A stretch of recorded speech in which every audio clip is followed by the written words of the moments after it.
I think that sometimes God is glorified not by him answering our prayers exactly the way that we hope that he will, but in him demonstrating his presence even when things don't at all go how we expected them to go. Hello and welcome back to my channel, and welcome my husband Tyler to the channel. What's up, everybody? Like you can see from the title, today's video we're going to be sharing our birth story, and to be honest I'm a little bit nervous to film this just because I feel like a woman's birth experience or experience giving birth can have a really profound impact emotionally, spiritually, obviously physically, and our birth did not at all go to plan, but we definitely saw God's hand all throughout it, and so we wanted to share our story as a sort of testimony and just share our experience. And I'm sure there's going to be things I continue to take away from our birth experience for, you know, months, maybe even years to come, but we're just sharing our story from this vantage point, being about 6.5 weeks out from it, because Judah Man just turned 6 weeks earlier this week. We're going to go through our story. I did write some notes or like little bullet points on my phone of details I want to make sure that I remember, but we're kind of just gonna go for it. And I did want to make the disclaimer from the beginning because we're talking about how, you know, parts of our birth story were hard, or there's even elements of it that I feel like I'm grieving.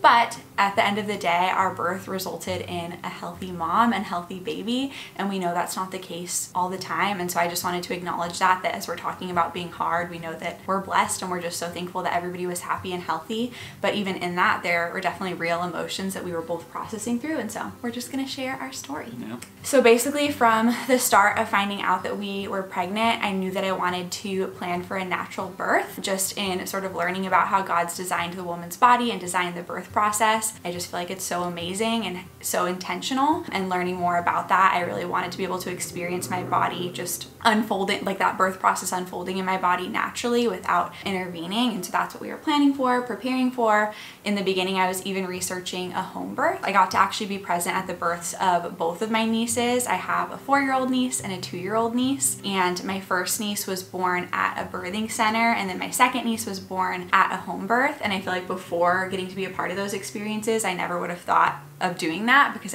you just think like, you know, you get pregnant, you give birth in a hospital, that's what you do. But that was my first exposure to sort of an alternate route, and honestly it was just like a really beautiful experience for both of them, and so peaceful. And so we were researching that in the beginning and interviewing different midwives and stuff like that. But then, if you don't know, we ended up moving about 6 months into the pregnancy at the end of August from the Bay Area down to San Diego, and it was sort of unexpected that we were going to move. It ended up being easier logistically and financially to just transfer from one OB to another. So we researched all our options and ended up deciding on a hospital birth with a doula. That way we would have someone there who kind of knew all the ins and outs of birth and would be able to help us advocate for my birth preferences, which was again to go the natural unmedicated route and kind of help us avoid like the different unnecessary interventions. And so our doula was Bridget Tyler, and she is amazing. If you don't know, she has an entire YouTube channel here on pregnancy, birth, postpartum. She's even starting like a fitness channel,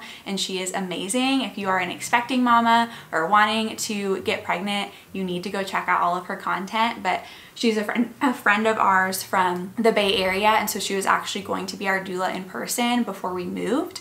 And then when we moved, we ended up deciding that she would be able to help us still over FaceTime, which we were super thankful for, and she is just like absolutely amazing. Incredible. Yeah, even on FaceTime, of course, nothing's as good as being in person, but on FaceTime, like it was so helpful between just all the tips that she was giving us and just being super encouraging for Kaci and all that. And she was literally answering the phone at 3 a.m., you know, and then 4 a.m. and then 5 a.m. Like, you know? all throughout so the night. She was a real one, yeah, as they say. So she is. We're super thankful for you, Bridget, if you ever see this. Yeah, and she's just like super knowledgeable, assuring, just the most calming presence. And so 100% recommend, you have to go check out her content. And she also has a birth course we took that really helped us feel prepared, even though, you know, things didn't go to plan, but she, I think, helped us even in that prepare for the fact that they didn't go to plan. Exactly, yeah. So I'm gonna have her channel linked down below, as well as her birth course if you want to check it out. And so that was the plan.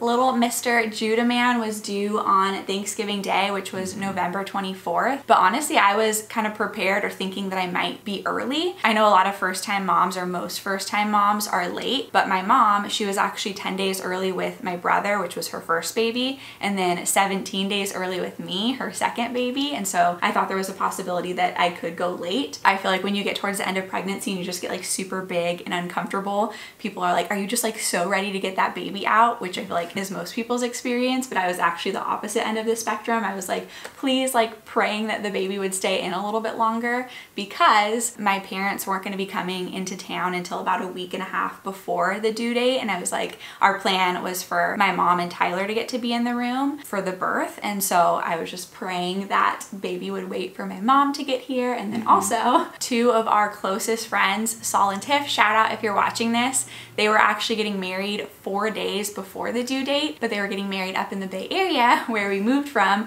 which if you're not familiar with California is like a 8-hour drive. And literally from the beginning of our pregnancy, even before we moved, we were just praying like, God, please let the timing of baby's arrival make it so that we can be at their wedding, because they just mean the world to us. We love them. Tyler was supposed to be a groomsman. We were just like, we don't want to have to miss this day. And so as it got closer, we weren't reckless about it. We were like having conversations with my doctor, making sure there were no signs of me going into labor, but we had the plan that we were actually going to drive up to the Bay Area in an RV that Tyler's parents own with his parents and my parents, so that everybody was there if I did happen to go into labor. And we were like, worst comes to worst, we'll just deliver in the hospital, or like with the OB practice that we had been going to up there. We'll deliver on the side of I-5 in the RV. Yes, that was the prayer, that would not happen. And it was actually crazy because on the way up to the Bay Area, the RV got a flat tire. So yeah, we were praying that I wouldn't go into labor on Highway 5, and just praying that baby would stay in there a little bit longer so that we could go to their wedding. So praise God, we were able to. We were able to be a part of their day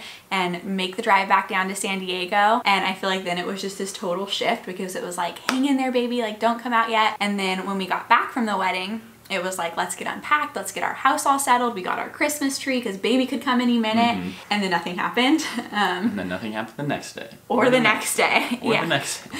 Literally. And then that's when kind of there was that mindset shift of like, nope, I'm totally fine. Like I'm not feeling antsy, to then like, okay, when's this gonna happen? And I feel like I had heard people talk before, like when they've gone overdue, of like just feeling really discouraged with the wait. And I never fully understood that before, because I always thought, well, like nobody's pregnant forever. So like it might be a week later than you thought, or you know, maybe 2 weeks or something, but you know the baby's gonna come. But then once I was actually in that position, it's crazy. Like I feel like the tricks your mind almost starts to play on you, of going another day where nothing happens, and then another night where it's like, am I gonna wake up in the middle of the night? And then you wake up and nothing happens. And then it's another day and another day, and you start to almost feel like, am I ever gonna go into labor? Is this ever gonna happen? And so I started to feel that discouragement. And then yeah, we were at his due date, and we made like a fun little butterball challenge. So Tyler had the idea, if you've ever seen the watermelon challenge, we put our own spin on it, and Tyler did Thanksgiving. Yeah. The butterball turkey challenge. Yes, because we were due on Thanksgiving, so Tyler did that watermelon challenge where you strap it to the whatever, but with a frozen turkey. So it's on my Instagram if you want to see it. And then the day after Thanksgiving, played a little prank on Tyler that I honestly felt really guilty for. I'm still recovering. Afterwards. I was shook. So basically we were going to his parents' house for leftovers, and my parents were there, a bunch of Tyler's cousins, and Tyler was out one-wheeling with his dad. And while he was gone, me and his cousins concocted a little plan. When he got back, we all got in line to like serve ourselves food, and his cousin Megan came up behind me and dumped water. So like my water was breaking, and I just looked down, and Tyler looks at me. I'm sorry. Yeah, curbside. Oh, you went the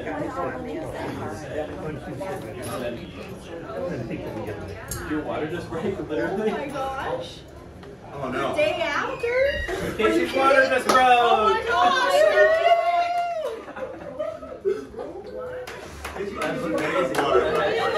I'm just kidding. After your props, it was a really well done prank. It was really good. But I honestly felt really guilty. I ate it up. She got me super good. Props, babe. Thanks, babe.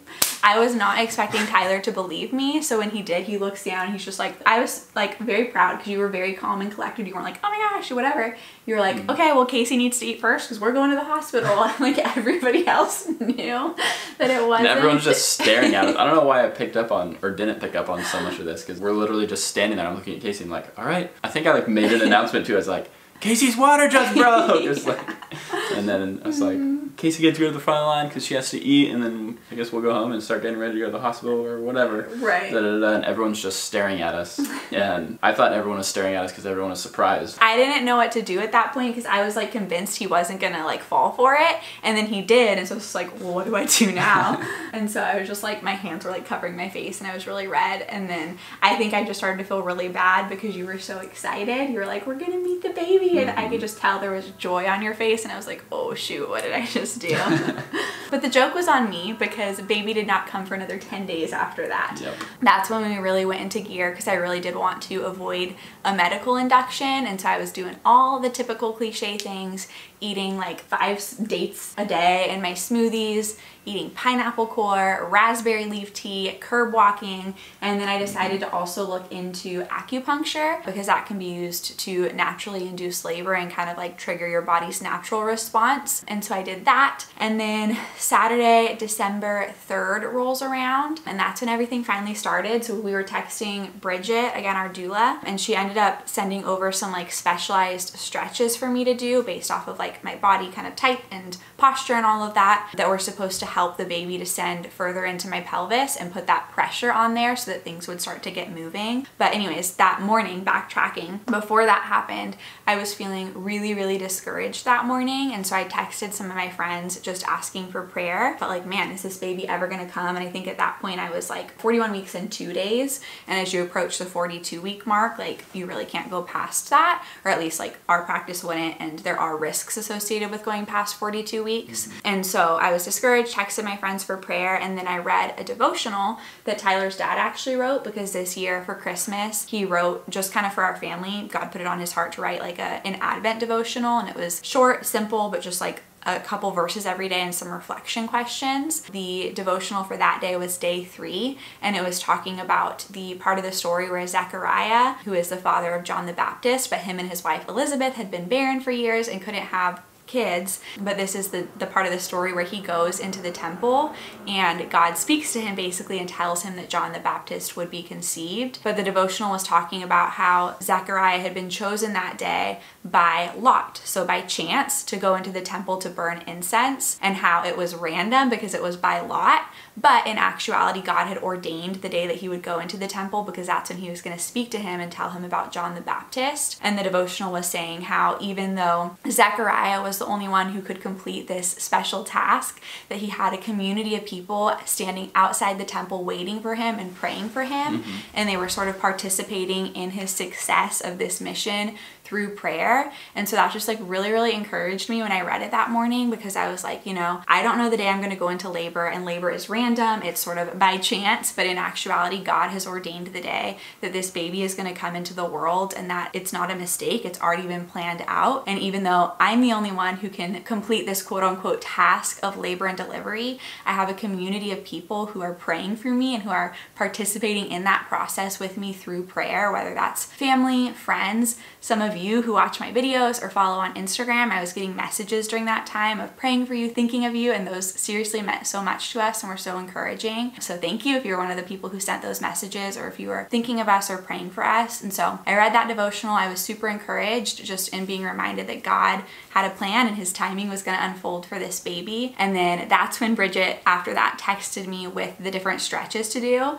And I was like, girl, you know what you're doing, because literally 5 minutes into doing the stretches that Bridget gave me, I took a break to go to the bathroom, and I was like, babe, I think my water just broke. It was crazy. It was wild. It was uncanny. At first I wasn't sure because it wasn't at all like the movies where it's just this giant gush. It wasn't like the prank where there's all of a sudden a puddle on the floor. That yeah, so it was kind of like a burst, and then it stopped, and then like I would move around, and then there'd be another burst, but it like wasn't pee, and I couldn't really control it. The more that started to come out, I had like called my mom and Tyler into the room, and we're like, yep, that's your water. And so I was like, I'm officially in labor. Tyler's a doctor. And my water broke, but then I wasn't having contractions yet. I think my water broke at like 12 p.m., like 12 noon. And then my first contraction was, I think, like right before 4 p.m. So we had decided to just labor at home until my contractions started and started to become more consistent as well. Because typically in a hospital, they're not going to admit you anyways until you're in active labor. Actually, not true if your water has broken, but I knew that I had a window of like 24 to 48 hours,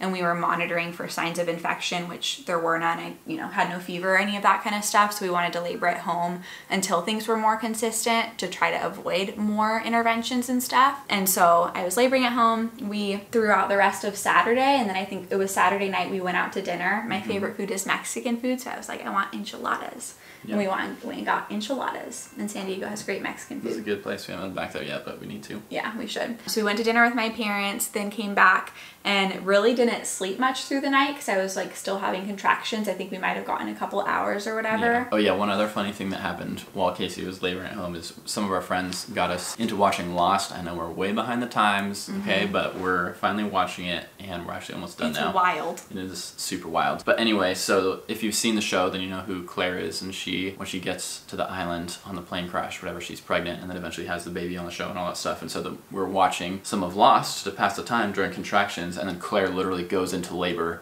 on the show, like while Kaci is sitting here having contractions. Yeah. And it was like, what the heck? This is hilarious. I think you took a little Not clip hilarious. of it. The timing's hilarious. The timing Not was the pain, like, what? Yeah. So that was all through Saturday night, and then Sunday morning continued to labor at home, and the contractions were starting to get more consistent. And so we're like, okay, it's probably time to start thinking about going to the hospital. And then I thought it was really sweet just because my parents had been over here already. They were at our condo, but then maybe like an hour or so before we left for the hospital, Tyler's parents also came over to bring us lunch. And so it's sort of just like this really sweet send-off when it was time to go to the hospital. Like everybody together. Yeah. It was fun. All the grandparents. So my dad ended up driving and dropping me, Tyler, and my mom off. But then Tyler's dad took like a sweet little video clip of our car driving away and a selfie of all of us in the elevator. And it was just this sweet moment of like, baby's about to be here and like all of your grandparents are here to send you off. And so we went to the hospital. I think we got admitted around 2:30 on Sunday, the 4th. And when they checked me, I was 6 centimeters and 100% effaced. And so it was like, it's exciting. We're actually, because I was a little bit nervous. Like, yeah, especially as a first time mom, you don't know, like, okay, they're starting to feel more intense, but like maybe this is really still just the beginning, you know?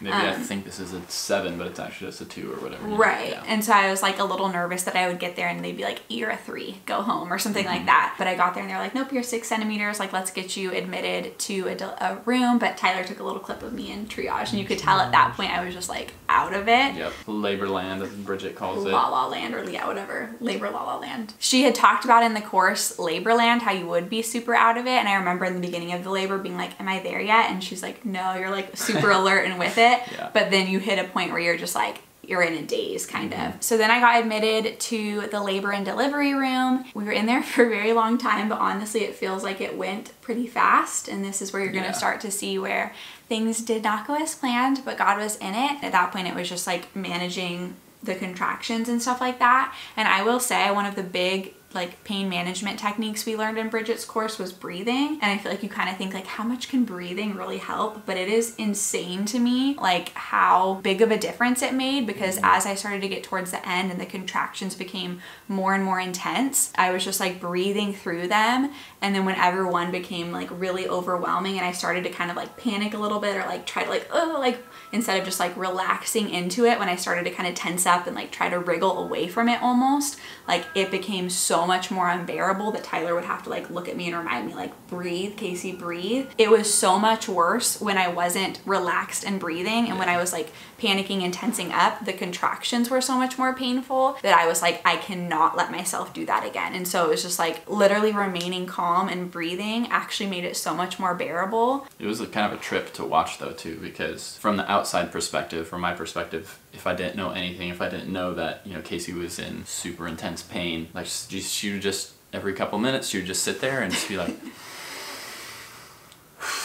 and just looked so zen, like for hours, not even hours, tens of hours. And it's just like, she's just taking this all like a champ, and it literally looks like she's just taking some deep breaths just for the heck of it, just because it feels good. Like there's nothing going on. Like it was crazy how well Kaci handled all the pain. She's a freaking warrior. Definitely the most intense thing that I've ever experienced, but it really was just that like, I was like, I have to stay calm because this is actually helping. Definitely check out Bridget's course and breathing techniques if you are preparing to give birth, because it made a huge difference. stress. So I continued to labor, contractions got more intense, and they were checking me every couple hours. And then I think they checked me like, I don't know, around, I forget what time it is. It was getting close to 10 o'clock and I was like at 8 centimeters, then 9 centimeters. And then they came to check me again and they were like, I think I was like at 9 or whatever. And so they were like, you know, hold off pushing obviously until you get to 10. They said they were gonna come check me again around 11:30 p.m.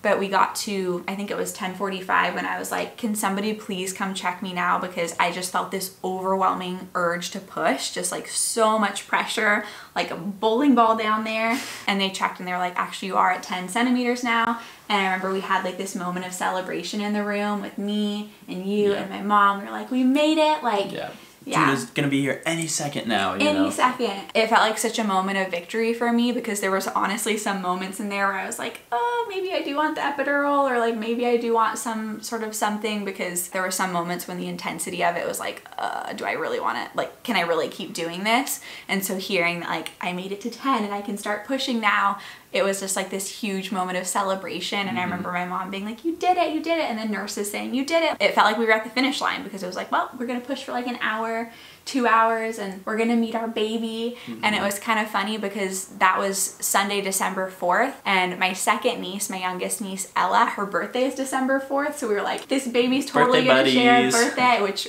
we're not strangers to that one. But we're like, this baby's totally gonna share a birthday with their cousin, or like maybe it'll be the next day if it's just after midnight or something, but we're gonna be cutting it close.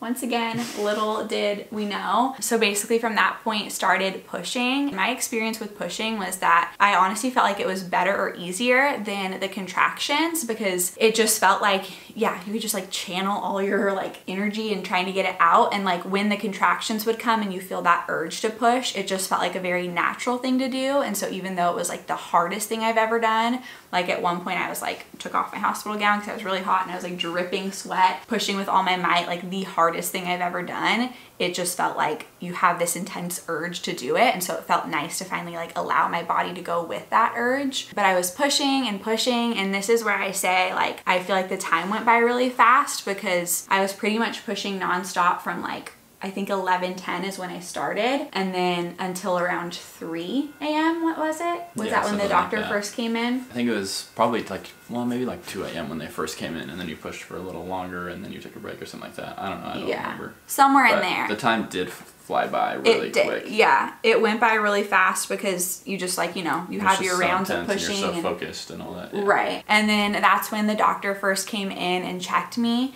and she basically said that the baby's head, so the baby's head is supposed to either be like facing forward or facing back, but she said that the baby's head was facing to the side, so like towards my inner thigh, and she was like, that's why the baby's not really descending. And I'll just say the first doctor we had for that night shift was not one of the doctors from our OB practice, because it was just the hospital like night shift doctor. One thing we really learned through this experience is that care providers can make such a huge difference in the experience of like the person in labor just based off of like their bedside manner.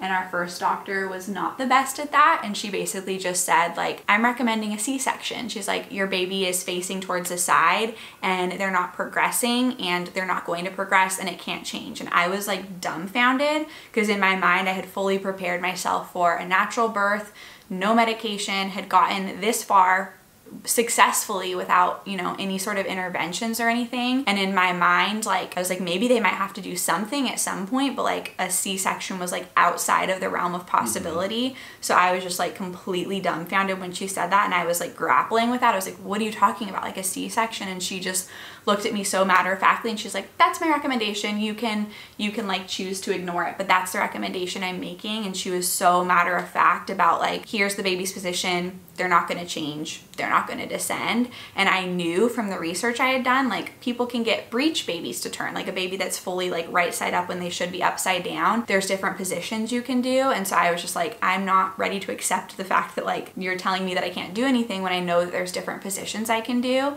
And mind you, the entire birth we're monitoring the baby's heart rate, and not once did the heart rate ever go into distress. Like, it was a perfect heart rate the entire time. And even so many of the like nurses who were coming in and out were commenting on that, saying that like with a labor this long, it is incredibly rare that the heart rate is just perfect the whole time and that there's no like dipping or distressing or anything like that. And so we were monitoring the baby's heart rate, and if at any point the baby was in danger, like I would have been like, cut me open now, you know?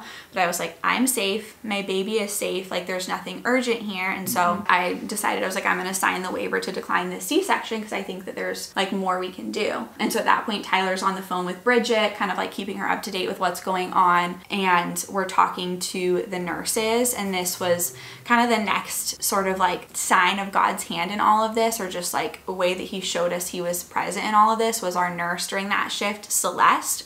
She was incredible. And whereas the doctor was just kind of like, I feel like so unfeeling, she came back to me and she was like, you know what, I met with some of the other nurses, I went outside, we talked over your stuff, here's the plan, like we're gonna have you rest for like 30 minutes because you've been pushing for 3 hours, and or like 4 hours at that point. And typically the most they'll let you push is 3 hours. So she's like, you need to take like a little bit of a break to rest. Because at this point I'm like fully naked, dripping sweat, like been awake for 2 days basically. She's like, we're gonna have you do sort of like this one position that's gonna hopefully help the baby come back up a little bit so that they can descend, like, and hopefully their head descends in the right way again. And then we're gonna try these different positions out for pushing again, because we had been trying all these different positions. Bridget's on FaceTime kind of echoing the same thing. So we took a little break from pushing, and then when it was time to start pushing again, I remember you saying there was just like a fire lit in me. I thought I was pushing as hard as I possibly could in the first stretch of pushing, and I'm sure I was, but then the second the word C-section was on the table, and knowing that that was even a possibility at all, I was like, I am going to give this literally everything that I have, and I don't think that I've ever worked so hard at something physically before. I'm just gonna give this everything. Like I don't want to have a C-section. And so pushing more. And then at one point the doctor came back in to check me again, and they were able to tell that the baby's head actually had turned,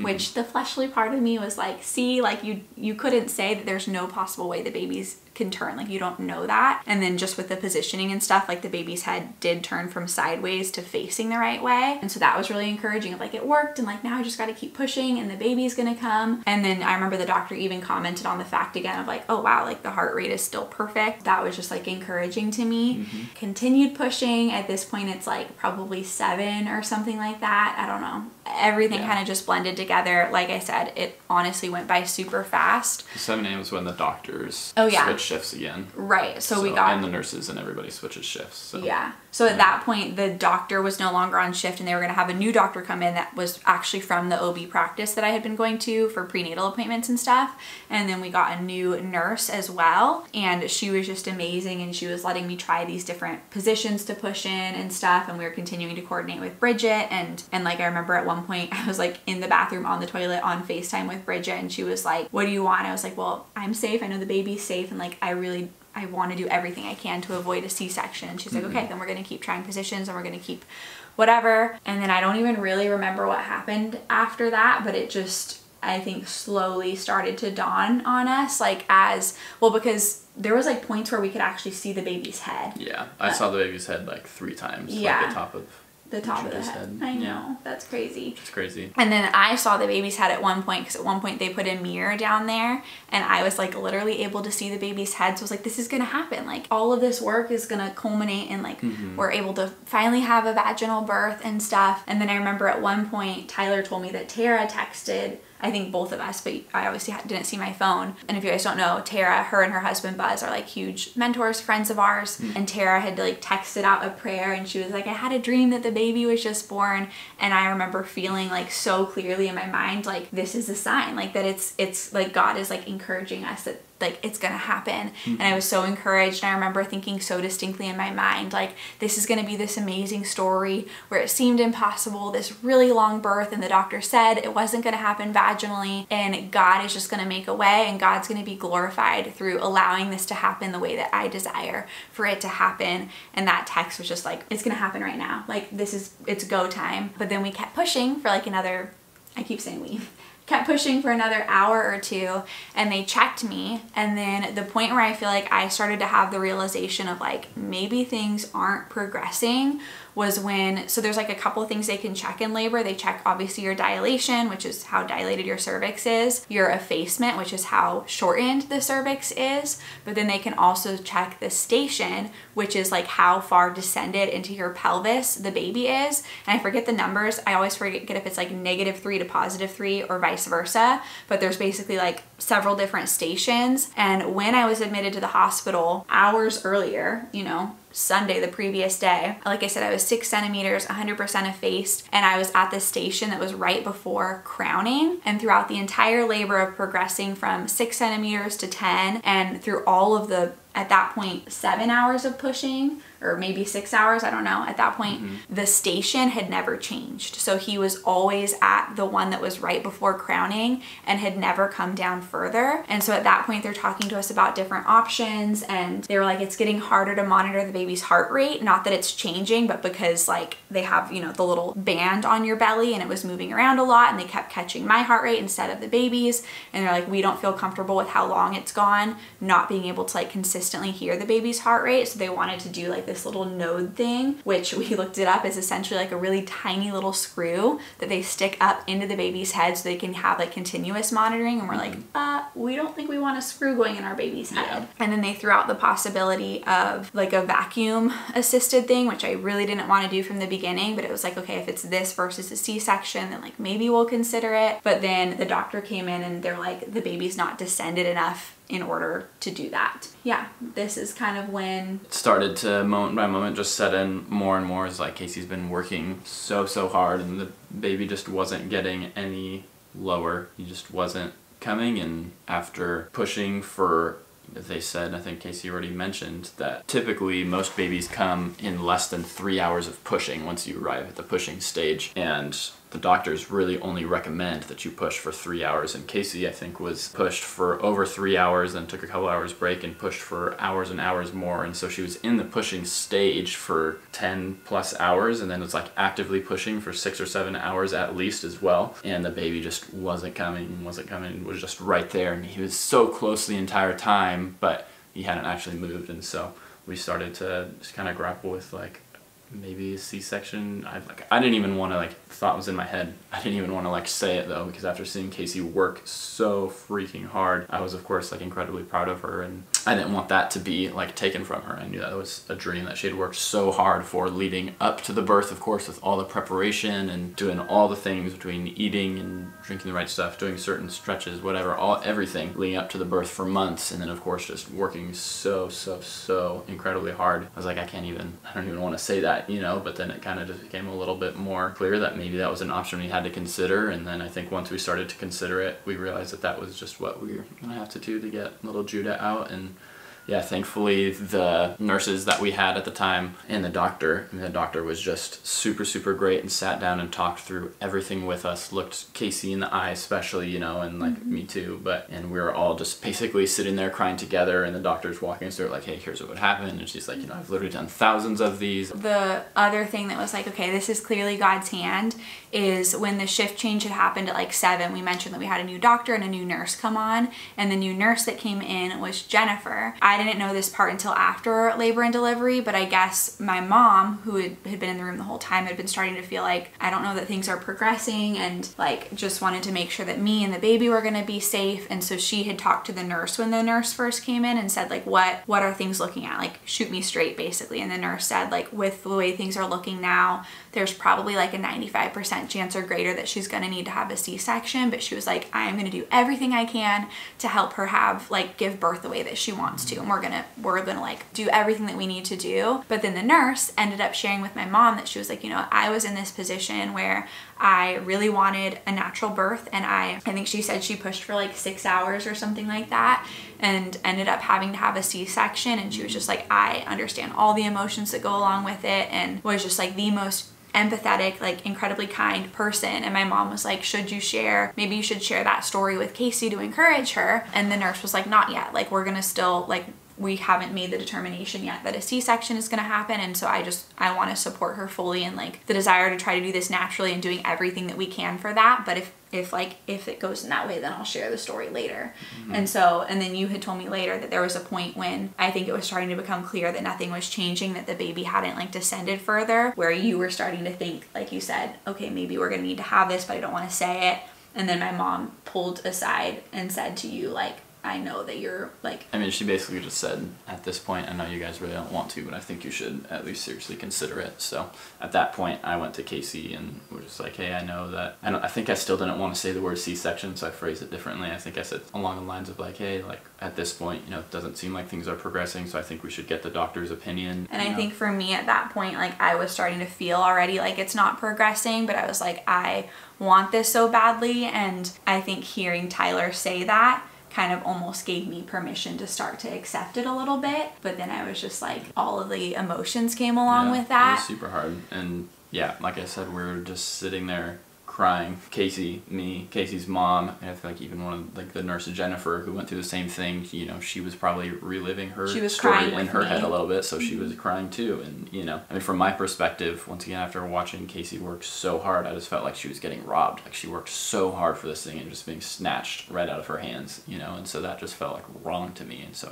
I felt, I don't know what the word is, but like I just felt angry for her in a way, you know. And I think I just realized like yeah, I hadn't slept for 2 days. I hadn't been able to eat for 2 days because they don't let you eat in labor at that hospital. I was like, they don't let you eat because in case you have to go to a C-section, right, then they have to give you an anesthetic. Yeah. Right. And then it did. Which you can't eat before. But I think I was like, I could try to push for another 3 hours and then still end up needing to have a C-section, and like it's already been this many hours and stuff like that. But yeah, I started to accept that, and that's the point that Jennifer ended up sharing her story with us, and I just felt God's presence so tangibly through her and told her that. I was like, I feel like it's not a coincidence that you're here, that God allowed you to be here, because she was saying like, I was in your shoes, and she's crying with me because she understood like the disappointment and the emotions that go along with having to have an unplanned C-section. Then the doctor came in the room and she was talking through the different options with like putting the little node thing in the baby's head and continuing to push, or doing a C-section.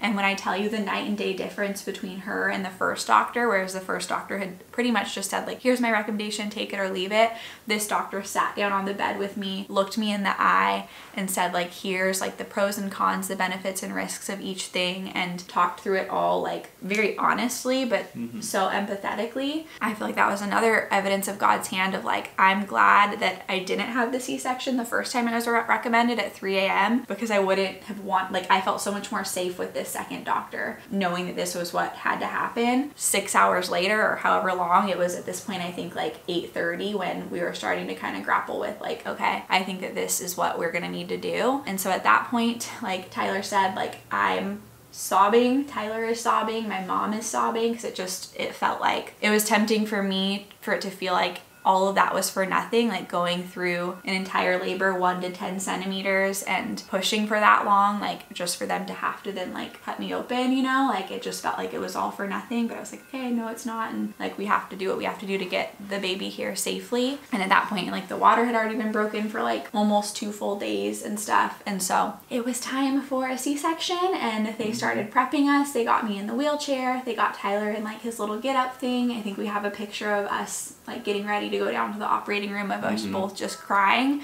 which was like a really sad moment, but also like honestly one of my favorite moments from labor and delivery, because I feel like it was just such like a bonding experience with you and me, of feeling like a team through all of it, of like you just being like such an encourager throughout the entire birth. And like I just felt like you were so like proud of me and cheering me on and helping me with all of it. So like when I had like the sadness and devastation of having to like accept that we were having a C-section, like I felt like you felt that fully with me, and we're just like grieving that with me. That was something definitely that I didn't expect.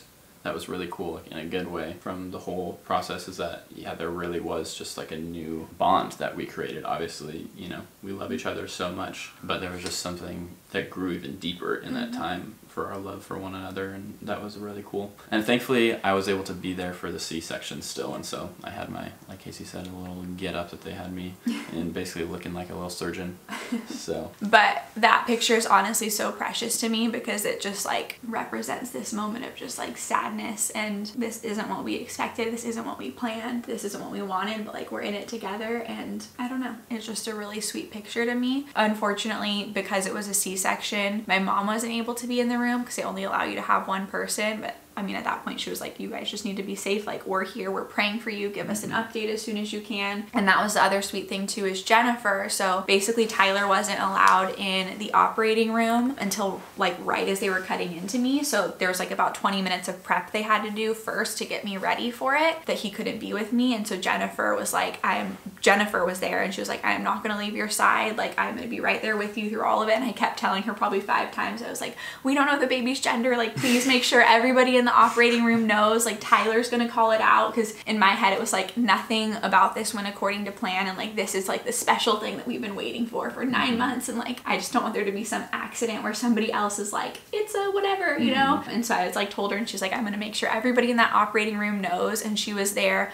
literally right by my side, and I felt like it was God just like tangible presence through her, talking me through everything, saying like, okay, they're gonna like, because typically if you have a C-section, like if you've been laboring already with an epidural, they just keep that in. But because I hadn't had that, they give you the like spinal tap or whatever it's called, spinal shot. It's anesthesia once you get in the OR. And so she's like, you're gonna start to feel like tingly and heavy, and it might feel heavy on your chest, or like it's hard to breathe, but just know that you can. And like your arms might feel tingly. But she was just talking me through literally everything. She's like, you might start to feel nauseous. And then I like literally almost threw up right after she said that. But she was just right there through it all until the moment that Tyler got to come in the room. And from there, it was really quick. I feel like the entire procedure was maybe like 20 minutes. The weird thing about a C-section is you don't feel any pain because you are fully numbed, but you do feel things, which like they told me was gonna happen. And I was like, that's just gonna like trip me out. But you feel them kind of moving stuff around. And just to kind of give you an idea of how close we had gotten, I don't know if this is TMI, but they literally had to push Judah back up through the birth canal in order to actually access him, and then like finagle him is the word they used, out of my pelvis, because he was so far descended. Like I said, we saw his head several times throughout the birth process. I could feel them moving around. But then we had that sweet moment where the nurses are like, all right, Tyler, like here's your moment. And they held the baby up because I couldn't see. They had the little flap there. And that's when that was that moment of him calling out. Yep. It's a I'm boy. gonna say it's a boy. We met our little Judah man for the first time. Hold on. It's a baby boy. It's a boy. It's a boy. It's a baby boy. Congratulations, guys. That's so cute. Can you see that at all? I saw it here.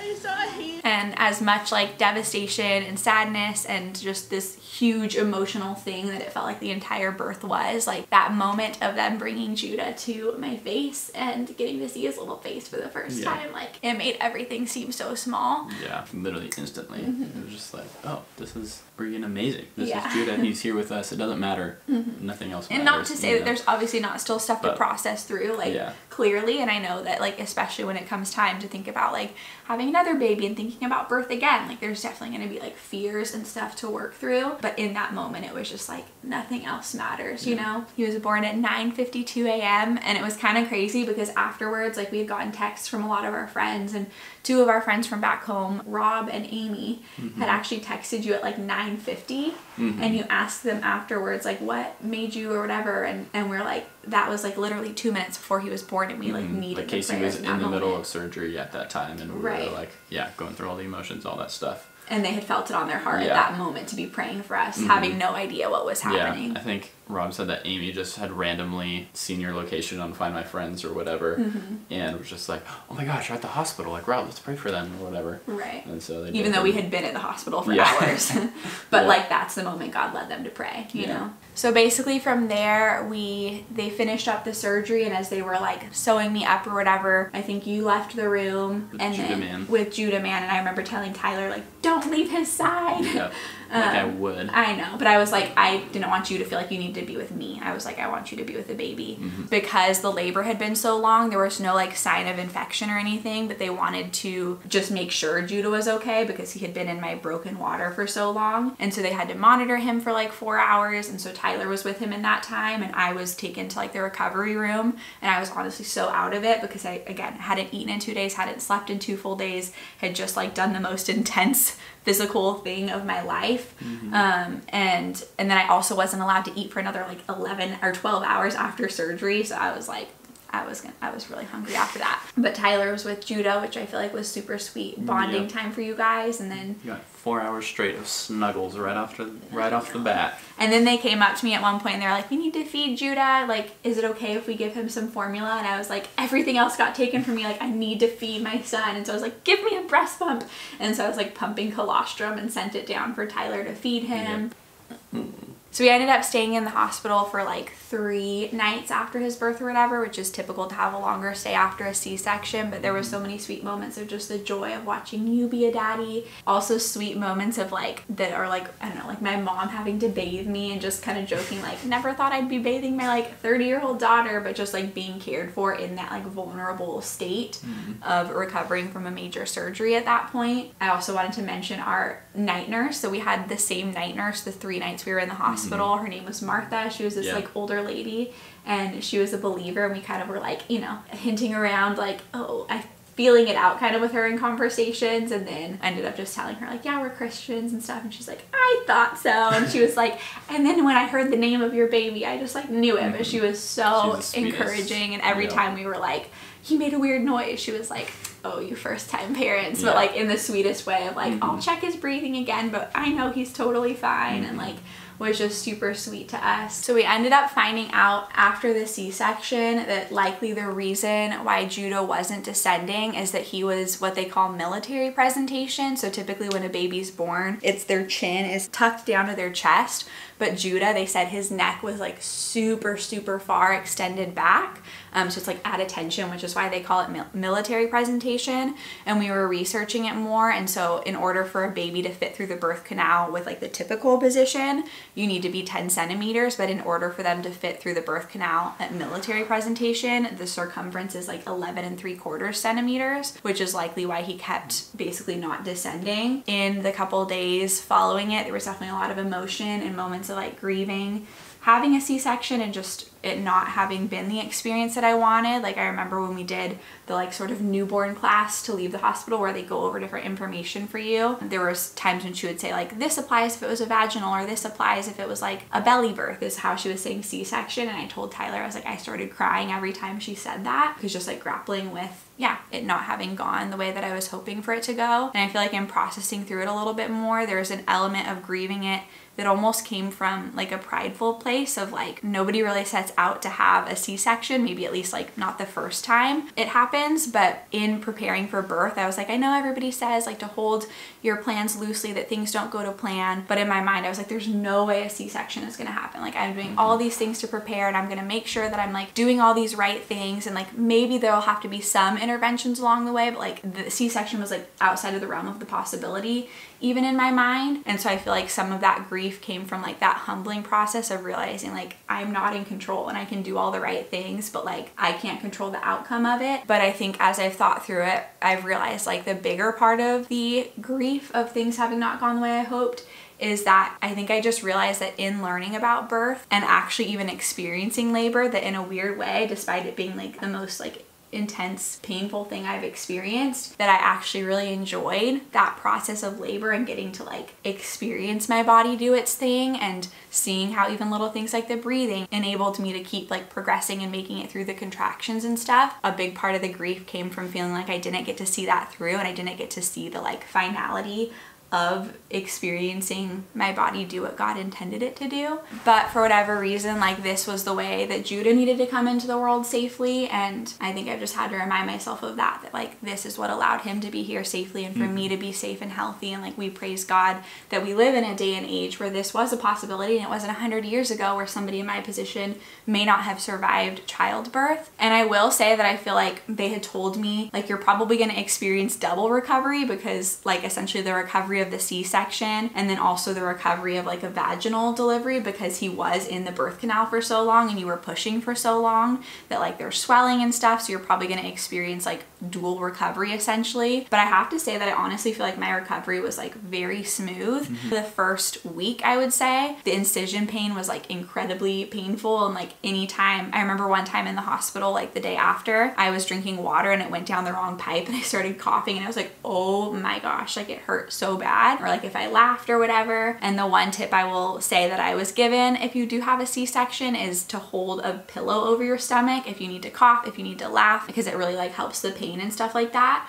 And then the first couple days we were at home, I remember that like it hurt to like sit up in bed. So like if he was crying and we were trying to check the bassinet or whatever, like I needed Tyler to help pull me up, and that kind of made me sag. So I'm like, I can't like sit up on my own or like bend down to pick him up on my own. But I would say like honestly after the first week that pain was pretty much subsided, and I don't feel like I ever really dealt with like pain down there or anything like that. So definitely super thankful that the recovery went really well. So like I said, there's definitely been some grief in just kind of like processing through how things went, and I think that will be something I have to continue to process through when it comes time to think about birth again. I would really love to try for a VBAC the next time around. I know we're like way far off from that, but if you don't know, VBAC is like vaginal birth after cesarean, and I know that there's already like different stretches and things I can be doing like to work on that to help set me up for that. But in all of like things not having gone how we planned for in this birth, I think the one thing that really stood out to me, or sort of lesson that I learned through all of this, is that I think that sometimes God is glorified not by him answering our prayers exactly the way that we hope that he will,